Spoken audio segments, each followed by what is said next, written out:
You grab a box of cookie mix from your pantry that clearly says makes 20 cookies. You follow the instructions and scoop the dough onto the tray, baking it as directed. However, when you take them out and count, you realize there's only 18. So you decide to be a scientist and create a bigger sample size. You test 3 more batches, carefully following the instructions each time. Unfortunately, every time you make the cookies, you get numbers that are close, but not quite the 20 full cookies you were promised. So now you're noticing a problem.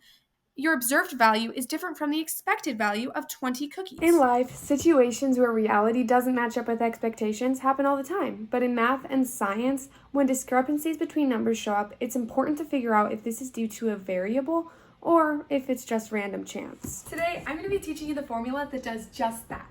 Before I can explain this magic formula, let's talk about null and alternative hypothesis. To give you the short version, the null hypothesis states that the differences between expected and observed results are statistically insignificant. A good null hypothesis for the cookie situation would be that, on average, each box makes 20 cookies, but we only got different results due to chance. The alternative hypothesis, on the other hand, states that the difference is statistically significant. So there's a variable at play. A good alternative hypothesis for the cookie situation would be that there simply is not enough batter to make the desired amount of cookies. Now let's take a look at the actual formula. Don't get overwhelmed. Let's first look at that big symbol that looks kind of wonky. That's called a summation, and it simply means that we're going to add together all the values at the end to get the answer. The goal of this formula is to find x squared, which is called the chi-square value. Okay, let's look at that chart from the cookie scenario again. Remember, we expected to get 20 cookies when we baked them. Instead, we got the numbers of 18, 17, and 19. We're going to be using those exact values in our formula right now. We're simply going to fill in those values where they belong. So for the expected values, I'm going to put 20 since we expected to get 20 cookies. On our first try, however, instead of getting 20, we got 18. So for the observed, I'm going to put the number of 18.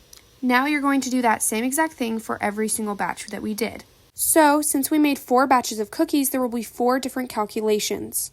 Now it's just a matter of pulling out your calculator and calculating the value for each try and then adding the numbers from all the tries together to get the chi-square value. For the cookie scenario, you should have got 0.9. Now we are going to analyze and compare that chi-square value to a chi-square chart.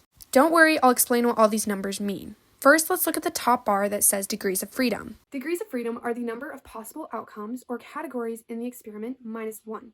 Since we made 4 batches of cookies to see what the different outcomes were, the degrees of freedom would be 4 minus 1. So degrees of freedom would be 3. Now that we'll be working in column 3, let's just simplify it. Also, let's describe what the p-value is. The p-value is a number between 0 and 1. As you can see, the numbers in the p-value column are more than 0 but less than 1. This p-value represents the probability of the corresponding critical value occurring if the null hypothesis is true, meaning it occurs by random chance. The p-value of 0.05 provides a 95% confidence level. Now we simply need to compare our chi-square value, 0.9, to the critical values. Because 0.9 is so much lower than 7.81 and 11.34, that would mean that its corresponding p-level is significantly higher. A p-value larger than 0.05 shows strong evidence for the null hypothesis, since the probability of the results occurring by chance is relatively high. We can fail to reject the null hypothesis, thereby claiming that whatever discrepancies between expected and observed is purely due to chance and there is no variable at play.